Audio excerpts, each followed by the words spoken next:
আসসালামু আলাইকুম। আমরা মানে ৫ আগস্টের পর থেকে যেহেতু কথা বলার স্বাধীনতাটা আমরা পাচ্ছি, আমরা কথা বলতেছি এবং গণতন্ত্রের চর্চাটা হচ্ছে। এবার যে জিনিসটা আমি লক্ষ্য করতেছি, আমরা যেরকম ধরেন ব্রাজিল, আর্জেন্টিনা বা ধরেন মেসি, রোনালদো ওই টাইপের যখন আর্গুমেন্টগুলো করি, তখন কি হয়? তখন আমি আমার যে পছন্দের যে দল বা যে প্লেয়ার তার বাইরে আমি আর কোনো যুক্তি অ্যাকসেপ্ট করি না। মানে যাই হোক, তালগাছ আমার। এই টাইপের একটা যুক্তি দিয়ে আমরা কী করি? আমরা ওই আর্গুমেন্টটা জিততে চাই। বাট আমরা যখন আসলে দেশ গঠনের চিন্তা করতেছি, আমরা যখন রাজনৈতিক উন্নতি চাচ্ছি, আমরা যখন দেশের উন্নতি চাচ্ছি, তখন কিন্তু আমরা ওই টাইপের লেম এক্সকিউজের মাধ্যমে আর্গুমেন্ট জিততে যাওয়াটা ঠিক হবে না। আমরা কনস্ট্রাকটিভ সমালোচনা করব, আমরা একজন আরেকজনের ফিডব্যাক রিসিভ করার মেন্টালিটি থাকতে হবে। কোন জায়গায় আমার দুর্বলতা, যখন আপনার প্রতিপক্ষ বা আপনার অন্য কোনো দলের কেউ যখন আপনার বিরুদ্ধে কমেন্ট করতেছে, দ্যাট মিনস আপনার ওই এরিয়াটা লুক আফটার করা উচিত। ওকে, সো এটা কিন্তু উড়াইয়ে দেওয়া যাবে না, ঠিক আছে?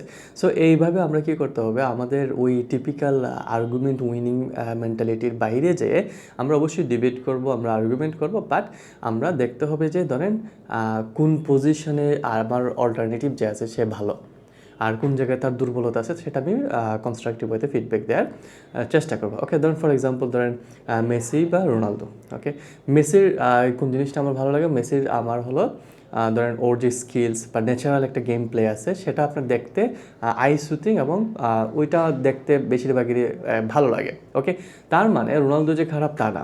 রোনালদো আলটিমেটলি কী করতেছে? সে হলো তার ওয়ার্ক ইথিক্স বা সে ফিটনেসে কাজ করে লং লাস্টিং একটা কেরিয়ার সে পাচ্ছে, এবং আলটিমেটলি দুইজনই কিন্তু গোল স্কোর করে, এবং এইটাই কিন্তু তাদের দুইজনের কেরিয়ারের এইম। সেমভাবে ধরেন রাজনৈতিক দলগুলো যারা আছে, সবারই এইম কিন্তু আলটিমেটলি গণতন্ত্রটাকে রক্ষা করা এবং দেশটাকে আরও বেটার কীভাবে করা যায় ওইটা করা। এবং আমরা যারা আর্গুমেন্ট করতেছি, আমরা দিন শেষে কিন্তু এইটাই চাচ্ছি। ওকে, শুধু যারা আগের ফেসিস্ট ছিল তাদেরকে আমি এখানে এক্সক্লুড করব, কারণ তারা অলরেডি প্রুভ করে ফেলছে যে তারা মুখে যেটা বলতেছে আর বাস্তবে যেটা বলতেছে এটার মধ্যে অনেক পার্থক্য আছে। এখন বর্তমানে যারা রাজনৈতিক দলগুলো আছে, এদেরকে হলো ওইখান থেকে শিক্ষা নিতে হবে এবং নিজেদেরকেও ওই রকম ফিডব্যাক রিসিভ করতে হবে। এখন আমি মেসিকে পছন্দ করি মানে আমি রোনালদোকে পছন্দ করতে পারবো না, আর রোনালদোর সব গুণ খারাপ সেটা কখনোই হতে পারে না। ওকে, সো ওই মেন্টালিটিটা আমাদেরকে গ্রো করানো লাগবে। না হয় দেখা যাবে যে আমরা আসলে লেম এক্সকিউজ দিয়ে দিয়ে একজনের সাথে আরেকজন আর্গুমেন্ট করব এবং দিন শেষে বলবো যে হ্যাঁ, যত যাই হোক, বিচার যাই হোক, তালগাছ আমার লাগবে, আমি আমার আর্গুমেন্ট জিততেই হবে। তাহলে যেটা হবে, আমাদের আর উন্নতিটা হবে না। এবং আগের যে ফেসিস্ট, আসলে ফেসিস্ট কেন হয়েছে বা তাদের মধ্যে ওই অহংকারটা আসছে কেন? কারণ তারা ওই ফিডব্যাক রিসিভ করতো না। জনগণ যে কমপ্লেন করতেছে, জনগণ যে আসলে ক্ষুব্ধ হচ্ছে বা তাদের কোন কোন এরিয়াতে তারা আসলে জনগণের অধিকারটাকে নষ্ট করছে, ওই ফিডব্যাকগুলো ওনারা রিসিভ করে নেয়।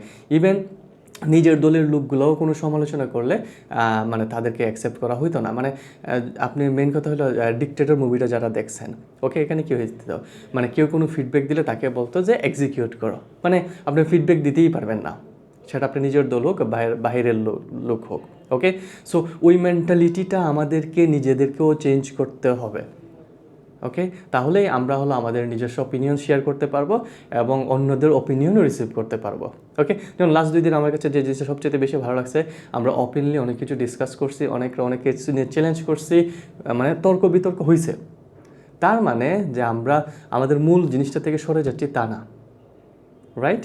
সো আমি আশা করি ধরেন এখানে বিএনপি হোক, জামাত হোক, ইসলামী আন্দোলন হোক বা অনেক ছোটোখাটো আরও অনেক দল যারা আসতেছে, সবাই একটা জায়গায় কিন্তু একটা হলো আমরা ফেসিস্ট যারা সবাই মিলে এটা সরাইছে ওই জায়গায়, আর একটা হলো আমাদের দেশের উন্নয়ন চাই, গণতন্ত্র চাই এবং সবার অধিকারটা রক্ষা করতে চাই। ওকে, সো ইন্ডিভিজুয়াল হিসেবে যখন আমরা চিন্তা করব, আমি অ্যাজ এ ইন্ডিভিজুয়াল, আমি বাংলাদেশের নাগরিক, আমার যা যা অধিকার আমার পাওয়া উচিত আমি ওইটাতে বেশি প্রায়োরিটি দেব।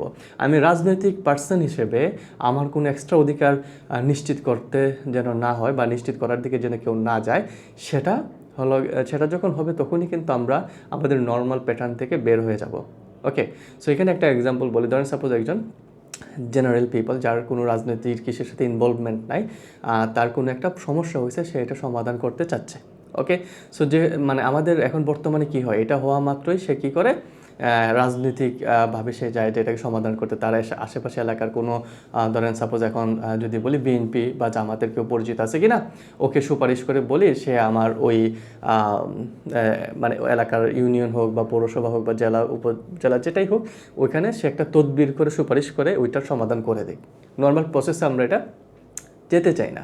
সো ওই যে আরেকটা মেন্টালিটি যে আমরা নর্মাল প্রসেসে যেতে চাই না, আমরা সুপারিশটা হ্যাঁ অবশ্যই কিছু কিছু ক্ষেত্রে আমরা আমাদের এরকম লোকাল যারা রিপ্রেজেন্টেটিভ থাকবে, যারা রাজনীতির সাথে ইনভলভ, ওনাদের সাথে পরামর্শ করে করব। তার মানে এটা না যে ওই লোকের যে ইন্ডিভিজুয়াল রক্ষাটা সে যদি এখন সুপারিশ নাও করে, তার কিন্তু ওই ইন্ডিভিজুয়াল যে রাইটটা সেটা কিন্তু তার নিশ্চিত করতে পারা উচিত।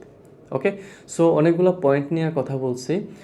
আশা করি মেইন জিনিসটা সবাই বুঝতে পারছেন যে আমরা আসলে গণতন্ত্র চর্চা করব, আমরা আর্গুমেন্ট করব এবং ফিডব্যাক রিসিভিং বা কমপ্লেন রিসিভ করার মেন্টালিটিটা থাকতে হবে। তাহলে আমরা আমাদের উইকনেসগুলো জানবো এবং ওই অনুযায়ী সবাই ইমপ্রুভ করতে পারবো। ওকে, আল্লাহ হাফেজ।